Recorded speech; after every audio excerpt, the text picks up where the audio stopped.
इस भाग के उपबंधों को प्रभावी करने के लिए विधान इस संविधान में किसी बात के होते हुए भी 143 का संसद को शक्ति होगी और किसी राज्य के विधानमंडल को शक्ति नहीं होगी कि वह एक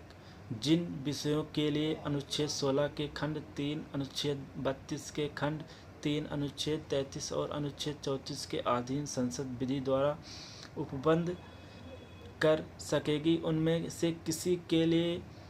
और दो ऐसे कार्यों के लिए जो इस भाग के अधीन अपराध घोषित किए गए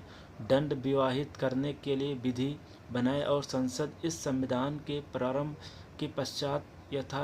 यथाशक्य शीघ्र ऐसे कार्यों के लिए जो उपखंड 3 में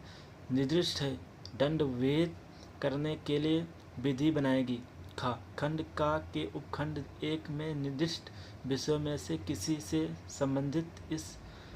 या उस खंड के उपखंड नंबर 2 में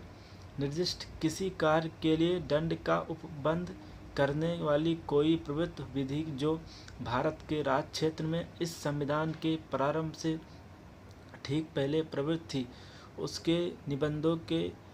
और अनुच्छेद 372 के अधीन उसमें किए गए किन्हीं अनुकूलनों और उपांतरणों के अधीन रहते हुए तब तक प्रवृत्त रहेगी जब तक उसका संसद द्वारा परिवर्तन या निरसन या संशोधन नहीं कर दिया जाता है। स्पष्टीकरण: इस अनुच्छेद में प्रवृत्त विधि पद का वही अर्थ है जो अनुच्छेद 372 में है।